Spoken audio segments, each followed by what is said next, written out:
हमारा प्रश्न ये है कि हमने एक बार बहुत छोटे थे तो प्रवचन किसी महाराज जी का मैं सुन रहा था। तो वहाँ पर महाराज श्री ऐसा कुछ बता रहे थे कि किसी भी गरीब घर में अगर हम जन्म लेते हैं तो उसमें हमारा कोई दोष नहीं है, और हम गरीब ही मर जाएं तो इसमें सिर्फ हमारा ही दोष है। इसके बाद लाइट चली गई तो मैं सुन नहीं पाया कि उन्होंने विस्तार से क्या इसका उत्तर दिया था। तो ये आपसे मैं जिज्ञासा, हमारी अभी तक अधूरी है, ये जिज्ञासा आपसे चाहते हैं कि गरीब होने में हमारा कोई दोष नहीं है, मगर गरीब बने रहने में हमारा दोष है। यही है ना प्रश्न? यही गरीब घर में पैदा हुए कारण पिछले जन्म में ऐसा कर्म किया था, क्योंकि जो बच्चा पैदा हुआ है तो वर्तमान में उसने तो ऐसा कोई काम किया नहीं कि वो गरीब हो जाए, लेकिन पिछले जन्म में निश्चित ही ऐसा कार्य किया था। तो क्या किया होगा उसने? दान नहीं दिया होगा, खिलाया नहीं होगा, औषध दान नहीं दिया होगा, मंदिर नहीं बनवाए होंगे, हैं, ज्ञान दान नहीं दिया होगा, आहार दान नहीं दिया होगा, धर्मशाला नहीं बनवाई होगी, प्रतिमा विराजमान नहीं करवाई, यानी किसी भी कार्य के लिए दान नहीं दिया होगा। तो दान क्यों देना चाहिए? सबसे पहले तो ये देखें, आपको फसल उगानी है और आप ये कहो कि हम बीज तो डालेंगे नहीं, पर खेती हमें पूरी चाहिए। अरे बोलिए ना, क्या बीज तो हम डालेंगे नहीं, खेत में बीज नहीं डालेंगे और खूब हल चलाओ, फसल उग जाएगी? क्या करना पड़ेगा? बीज डालना पड़ेगा। अब बीज तो डाल रहे हैं, बीज कहाँ डाल रहे हैं? पत्थर पे डाल रहे हैं, उत्तम भूमि में डाल रहे हैं, मध्यम भूमि में डाल रहे हैं, जघन्य भूमि में डाल रहे हैं। जैसी भूमि होगी वैसी फसल होगी। ओके? तो पिछले जन्म में दान किसी भी तरह का नहीं दिया होगा, इसलिए इस जन्म में गरीब घर में पैदा हुए। लेकिन अब वर्तमान में पुरुषार्थ तो करो। यदि आपके पास में 100 रुपये हैं, आप 1 रुपया दान दो। हम ये नहीं कह रहे कि आपके पास में 100 रुपये हैं तो आप 100 रुपया दान कर दो, ये नहीं कह रहे। आपके पास में 100 रुपया है, आप 1 रुपया दो, आप 5 रुपया दो, अच्छे काम में जरूर लगाओ। ये है अमीर होने का मंत्र। अब ऐसा नहीं है कि आज आप यहाँ देकर गए और घर में जाके अमीर हो जाओ। ऐसा हो सकता है क्या? भाई आज ही बीज डाला है और आज ही पूरी फसल हो जाए, ऐसा हो जाता है क्या?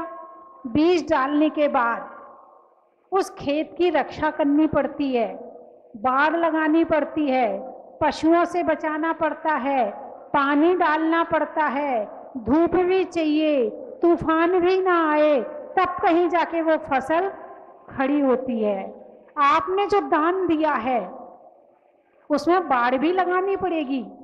देने के बाद प्रसन्नता, आज मेरा पुण्य का उदय है, आज मेरे हाथों से दान हुआ है, आज मैंने अभिषेक करी, आज मैंने शांति धारा करी, आज मैंने पूजा करी, आज मैंने प्रतिमा विराजमान करी, प्रसन्नता।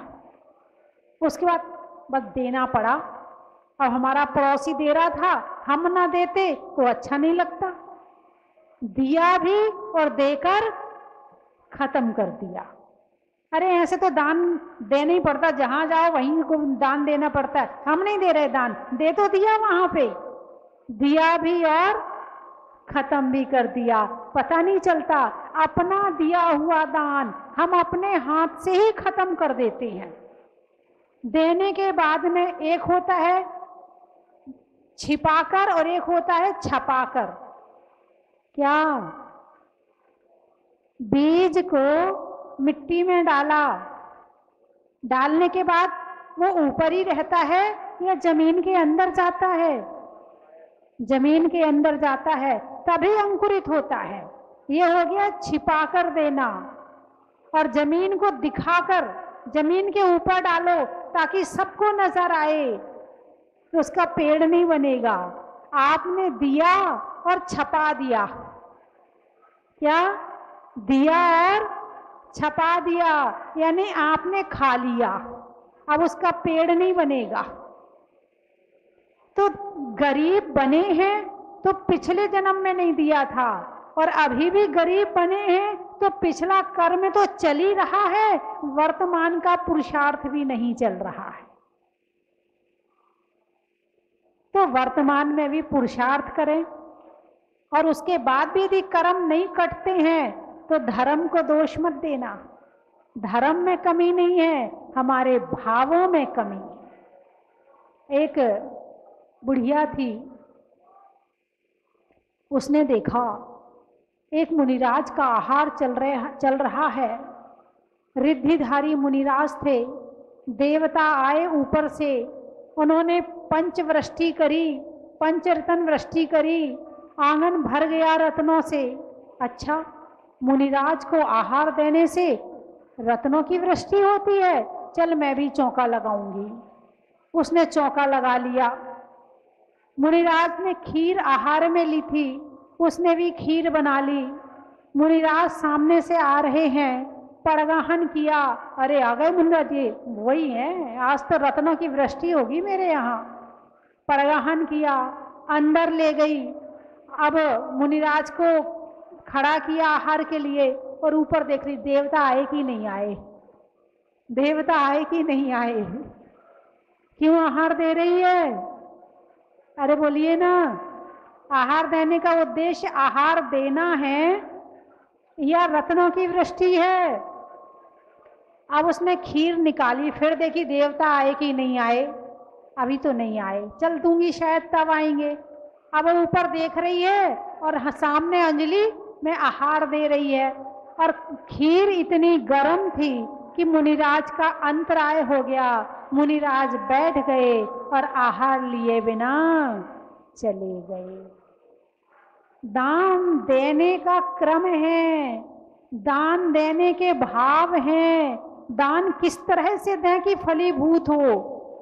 फल को याद करके दान दोगे तो फल नहीं मिलेगा, और भक्ति और भावना से दोगे तो फल मिलेगा।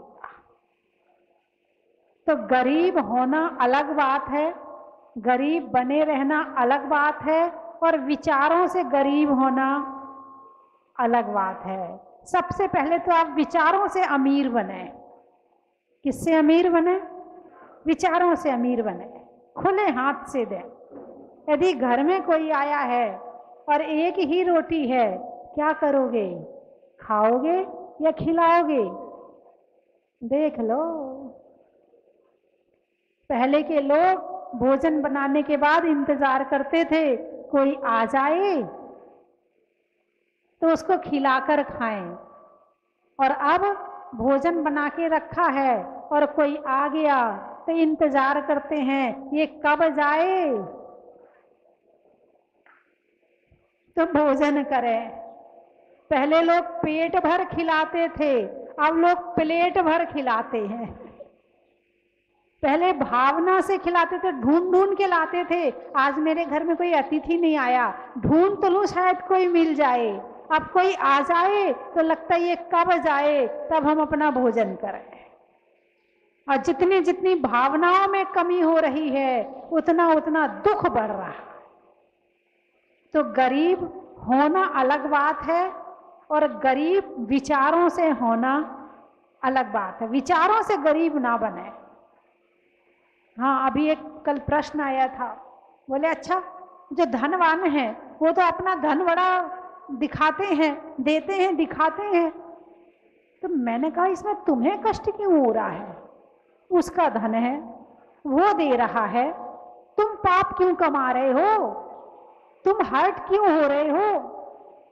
तुम दुखी क्यों हो रहे हो? अरे पुण्यवान की अनुमोदना करो कि धन्य है ये श्रावक जिसने धन कमाया और धर्म में लगा रहा है। उसकी अनुमोदना है मेरी तरफ से, मैं उसकी प्रशंसा करता हूँ, मैं उसकी तारीफ करता हूँ कि उसने धन कमाया और सही जगह लगा रहा है। तुम हर्ट क्यों हो रहे हो? तुम्हें कष्ट क्यों हो रहा है?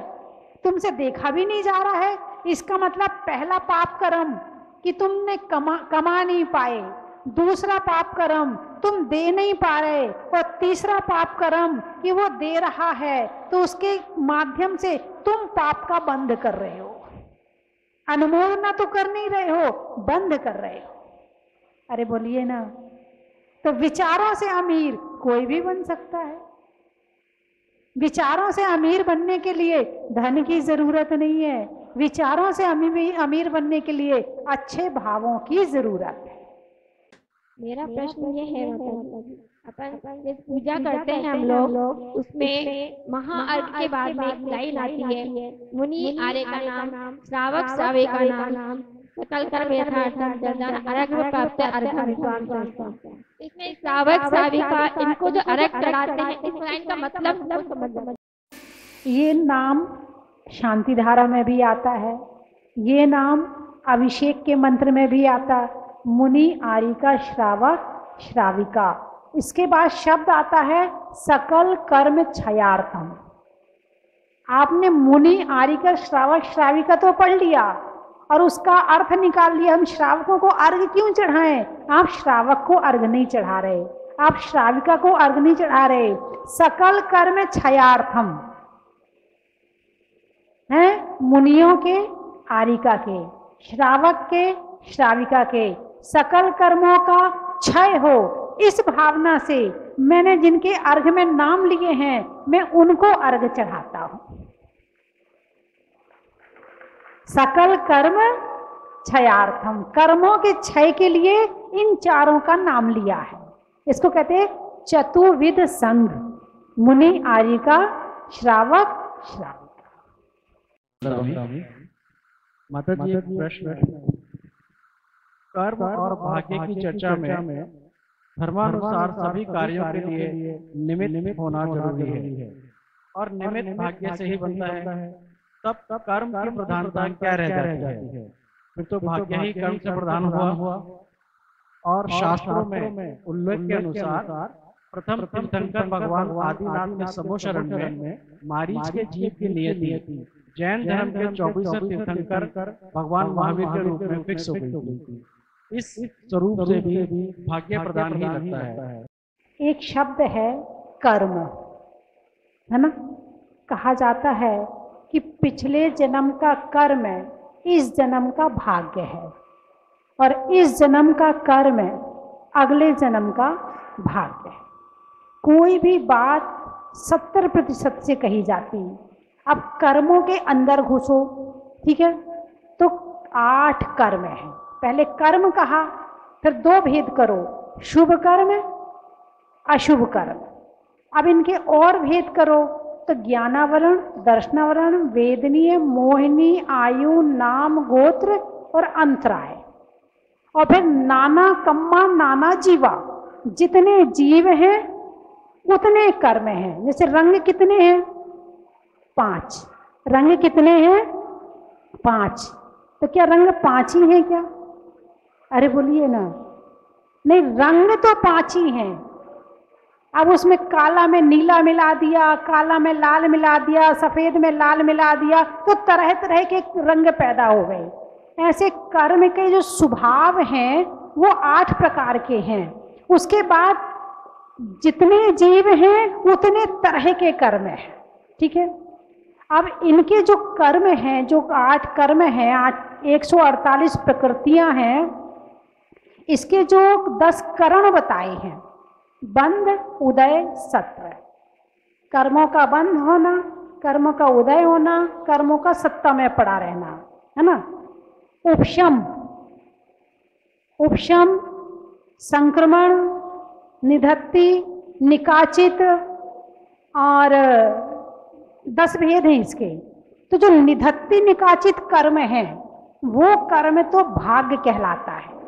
निधत्ति निकाचित कर्म का मतलब है जो कर्म फल दिए बिना नहीं जाता उसका नाम है निधत्ति निकाचित कर्म। वो कर्म का फल तो भोगना ही पड़ेगा, चाहे वो शुभ कर्म हो चाहे वो अशुभ कर्म हो। अब जैसे भरत चक्रवर्ती है, चक्रवर्ती बना, उसका मन संसार में नहीं है, घर में रह के बैरागी है, वो नहीं चाहता कि ये संपदा मुझे चाहिए, मुझे ये चक्रवर्ती पद मुझे चाहिए, वो नहीं चाहता। उसके मन में इच्छा नहीं है, भावना नहीं है कि मैं बहुत बड़ा राजा बनूं, लेकिन बनना पड़ा। क्या बनना पड़ा? एक होता कि प्रयास करता है मुझे तो ये पद चाहिए चाहिए, और एक होता सहज में मिल गया, ठीक है मिल गया है तो उसका भोग कर रहा हूं, उसका पालन कर रहा हूं। तो शुभ कर्म में भी हो निधत्ति निकाचित कर्म होते हैं और अशुभ कर्म में भी निधत्ति निकाचित होते हैं, जो अपना फल दिए बिना नहीं जाते हैं। इसको तो मान लो आप भाग्य, इसको तो मान लो आप भाग्य। यदि हम यही सोच लें कि जैसा भाग्य करवा रहा है हमें वैसा ही करना है, तो हमारा पुरुषार्थ कब जागृत होगा? तो जब कर्म का बंधन ढीला पड़ता है, जब कर्म का बंधन ढीला पड़ता है तो क्या होता है? फिर अपना पुरुषार्थ जागृत होता है। एक होता है बहुत तेज बारिश हो रही, बहुत तेज बारिश हो रही है, आप निकल ही नहीं पा रहे हो, और एक होता है रिमझिम बारिश हो रही है, चल कोई बात नहीं अच्छा लग रहा है निकल लेते हो, वंदना कर लेते हो। आज मौसम ऐसा ही है ना, आनंद आ रहा है ना आपको? आज जोटवाड़ा वाले जयपुर वाले आए हैं, मौसम बड़ा बढ़िया हो रहा है। हाँ है ना। एक होता रिमझिम बारिश, आप कहीं जाना चाहते हो छाता लो और चले जाओ, भीगोगे नहीं। और एक होती है मूसलाधार बारिश, झंझावात बारिश, यानी इधर से भी आ रही इधर से भी आ रही, आप बच ही नहीं सकते हो। तो इसी तरह जब कर्म की प्रकृति मंद होती है, कर्म का उदय मंद होता है, तो उसमें हमारा पुरुषार्थ सफल होता है। दीपक है, चौराहे पर रखा है, चौराहे पर रखे हुए दीपक में धीमी धीमी हवा चल रही है, आपने हाथ लगाया तो बुझा नहीं, जल रहा है ना। और तूफान आ जाए तो कुछ लगा लेना, बुझने से कोई नहीं बचा सकता है। तो इसी तरह से कर्म के मंद उदय में किया गया पुरुषार्थ सफल होता है, और कर्म के निधत्ति निकाचित विशेष कर्म के उदय में किया गया पुरुषार्थ सफल नहीं होता है। तो इसीलिए ये भाग्य और पुरुषार्थ दो शब्द दे दिए हैं। क्या? भाग्य और पुरुषार्थ। अब इसमें लड़ना नहीं है कि भाग्य ही बलवान है, दूसरा कहेगा नहीं पुरुषार्थ ही बलवान है। इसकी समस्या का समाधान स्यादवाद से निकालें कि जब तीव्र कर्म का उदय भाग्य में चल रहा हो, शांति से बैठ जाओ अशुभ का, और जब शुभ का तीव्र उदय चल रहा हो तब भी ज्यादा इतराओ मत, क्योंकि दोनों नहीं रहेंगे, हमेशा दोनों नहीं रहेंगे। तो इसीलिए भाग और पुरुषार्थ दोनों का अपनी अपनी जगह महत्व है, इसमें लड़ने की जरूरत नहीं है। दूसरी बात ये पूछा प्रश्न में कि जो मारीची का जीव है, भगवान आदिनाथ के समय पता चल गया था कि वो भगवान महावीर बनेगा, तो ये निश्चित है क्या? हाँ, ये जीव निश्चित है कि कौन तीर्थंकर बनेगा, कौन महापुरुष बनेगा, ये निश्चित है कि कौन बनेगा और कब बनेगा, ये भगवान के केवल ज्ञान का विषय है। कब बनेगा ये उनके ज्ञान का विषय है। ठीक है, चलिए अगला प्रश्न। राजस्थान से इन्होंने माता जी अपना प्रश्न रखा है कि ये प्रतिदिन आपके प्रवचनों को YouTube पर चलाते हैं और प्रतिदिन ये एक चीज पर गौर करते हैं, जब भी अभिषेक शांति धारा चल रही हो या आपके प्रवचन हो रहे हो या अन्य स्तर पर प्रवचन होते हैं, तो उस समय लोग प्रवचन भी सुनते हैं, अभिषेक शांति धारा भी देखते हैं और साथ साथ में पूजन भी करते रहते हैं। तो क्या ऐसा एक साथ करने पर उन्हें पूजन करने का या उस क्रिया को देखने का पुण्य लाभ मिलेगा? बहुत बढ़िया। 5 काम कर लेते हैं और खासकर हमारी महिलाएं बड़ी होशियार हैं, और खासकर जयपुर की महिलाएं बड़ी होशियार हैं। एक बार में 5 काम कर लेती हैं। जैसे ये रसोई में है तो एक तरफ तो इनने दाल चढ़ा दी, एक तरफ इन्होंने सब्जी चढ़ा दी, इधर कप मशीन में कपड़े डाल दिए, इधर आटा गूंथ रही है और इधर टीवी चल रही है। कितने काम हो गए? 5 हो गए ना। यानी आप क्वालिटी देखिए भाई, एक बार में 5 काम करने की क्षमता रखती हैं। फिर यही महिलाएं जब मंदिर में आती हैं, इधर तो अभिषेक देखती हैं, इधर एक कान से स्वाध्याय सुनती हैं, इधर हाथ में माला फेरती हैं या पूजा कर लेती हैं, इधर से भक्तांबर सुन लेती हैं। और जो घर में कर रहा वो मंदिर में भी तो करेगा, हैं? तो ठीक बात है।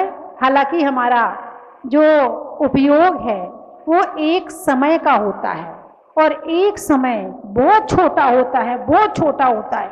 इतना छोटा होता है कि समय को हम कह करके नहीं पकड़ सकते हैं, समय को जी तो सकते हैं, समय को पकड़ नहीं सकते, इतना छोटा होता है। और यदि उपयोग छोटा है तो एक बार में कई काम हो रहे दिखता है हमें, लेकिन एक बार में एक ही उपयोग होता है।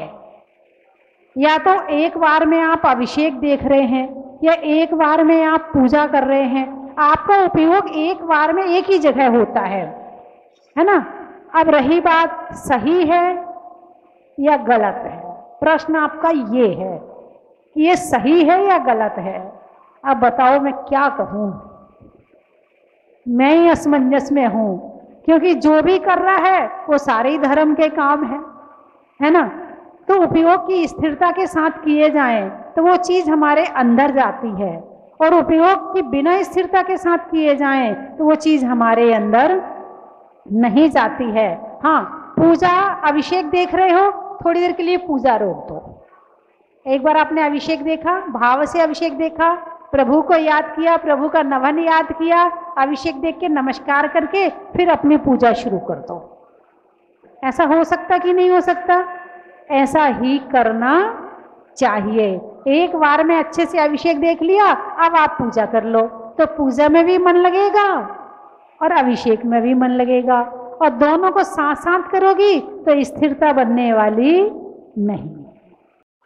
माता जी, एक ये प्रश्न कई दिनों से मन में आ रहा है कि हम ऐसे कई क्षेत्रों पे नहीं जा पा रहे हैं या हमने वो देखा ही नहीं है, और लेकिन हमने कहीं तस्वीर में या कहीं पे उसे देखा है और उसके हम भाव से दर्शन करें तो क्या हमें लाभ मिलेगा? क्षेत्र का भी है, काल का भी है और भाव का भी है, लेकिन इन सब में यदि सबसे ज्यादा महत्व देखा जाए तो किसका है? तो वो भाव का महत्व है। अब द्रव्य का महत्व कैसे है? आप घर में बैठ के सोना गिर के भाव से दर्शन कर लो और एक खुद आकर के दर्शन करो, फर्क है कि नहीं है? यदि अकेले ये कह देंगे कि अकेले भाव का महत्व है तो फिर द्रव्य का महत्व समाप्त हो जाएगा। इस क्षेत्र की ऊर्जा, इस क्षेत्र की शक्ति, इस क्षेत्र का वातावरण, इस क्षेत्र का विचार, इस क्षेत्र में आने के भाव, ये सारी चीजों का अपना अपना महत्व अलग होता है। ठीक है, द्रव्य का भी महत्व है, क्षेत्र का भी है, काल का भी है और भाव का भी है, लेकिन सबसे ज्यादा महत्व है भाव का।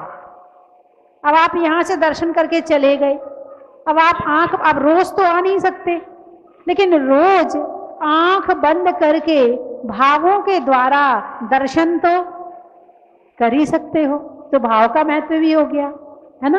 तो इसीलिए भाव का महत्व तो है ही, लेकिन द्रव्य क्षेत्र काल का महत्व कम नहीं कर सकते। अब मान लो यहाँ चंद्रप्रभु भगवान का मोक्ष कल्याणक है या जन्म कल्याणक है, और यहाँ आकर फिर दर्शन करो, आपके भाव अलग होंगे।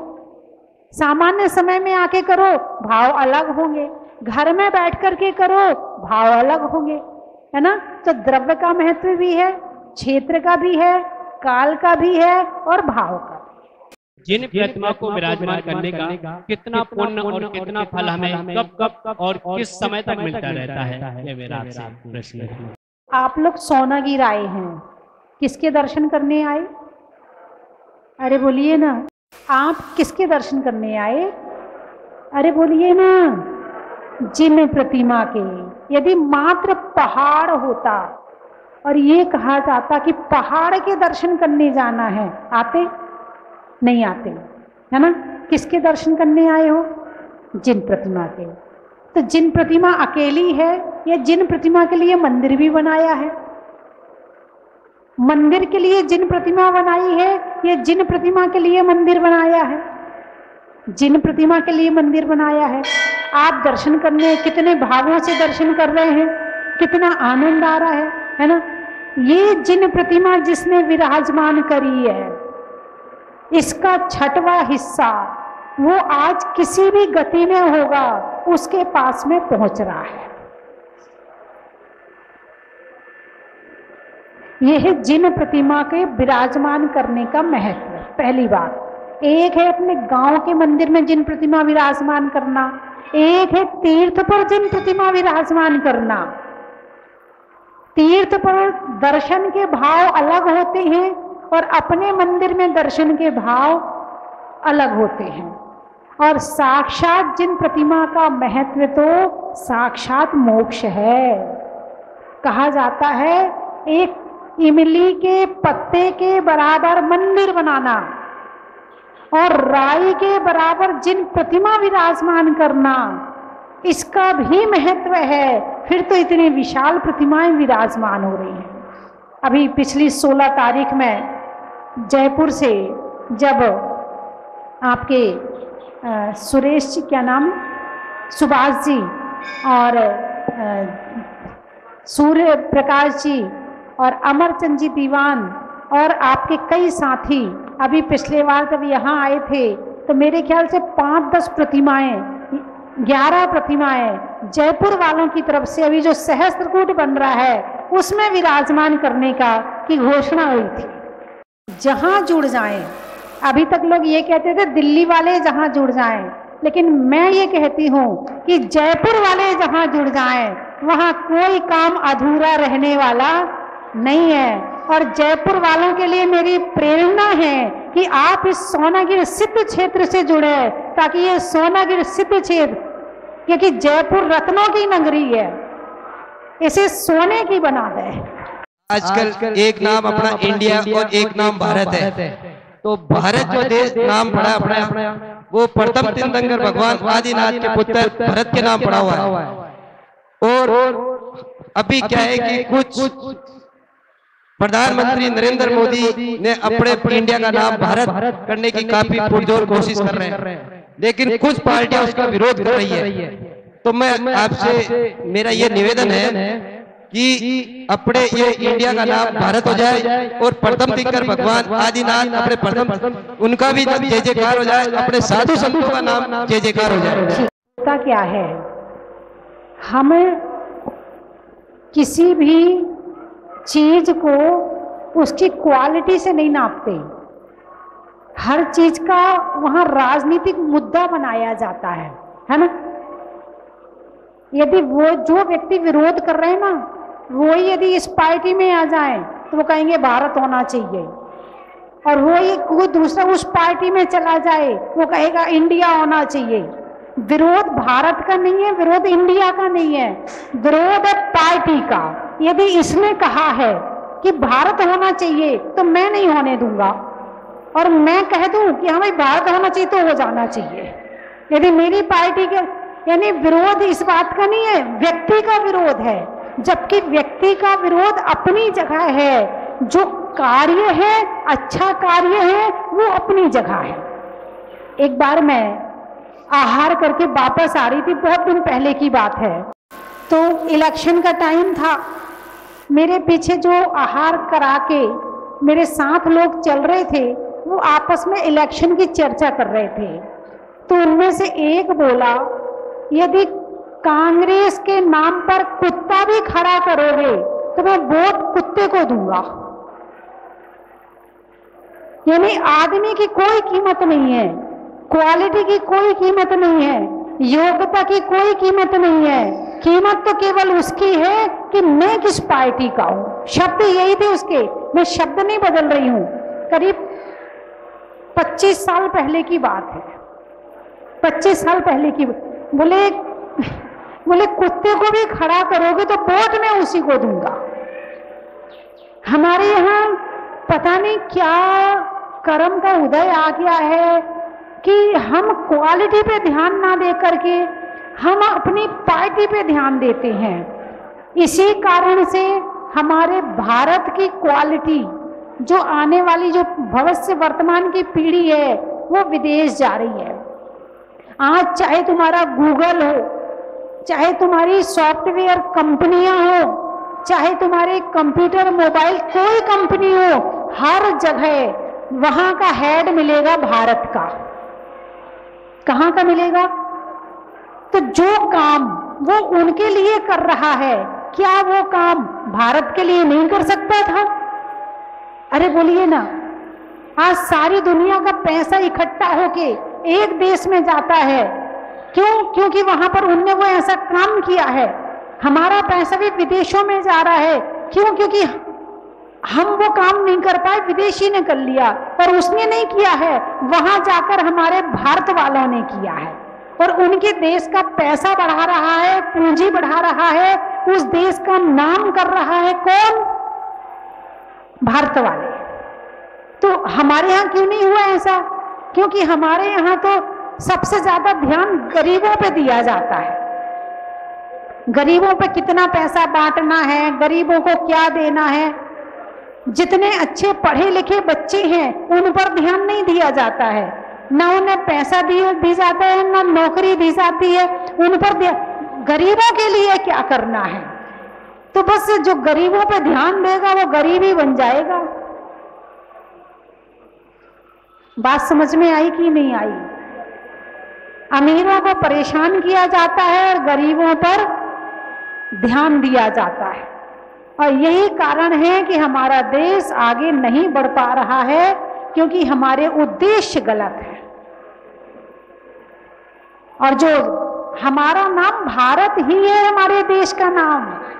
ये भी 200-250 साल पहले अंग्रेज आए। जरा आप मोबाइल में सर्च करना, इंडिया शब्द का क्या अर्थ होता है। आप खुद ही कहोगे कि इस देश का नाम इंडिया नहीं भारत होना चाहिए। सर्च करके देख लेना आप। जहां लोग गरीब होते हैं, जहां खाने को नहीं होता, जहां पर इस तरह का अर्थ निकालना आप अपने मोबाइल में, जिसका अर्थ बिल्कुल अच्छा नहीं है।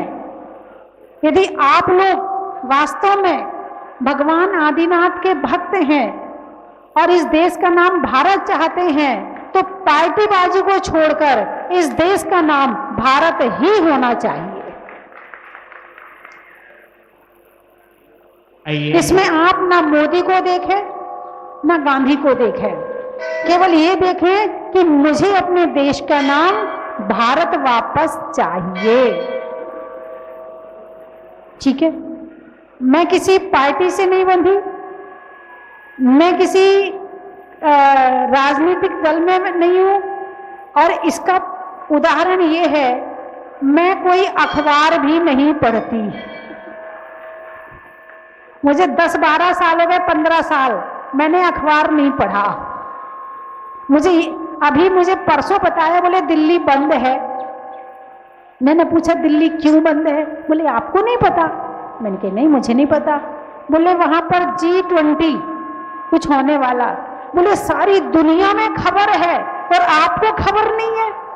मैंने कहा मैं चर्चा भी कम करती हूं लोगों से, अखबार भी नहीं पढ़ती हूं, तो मुझे इस दुनिया की खबर रहती नहीं है कि कहाँ क्या हो रहा है। और अच्छा है, जितनी कम जानकारी उतनी टेंशन कम।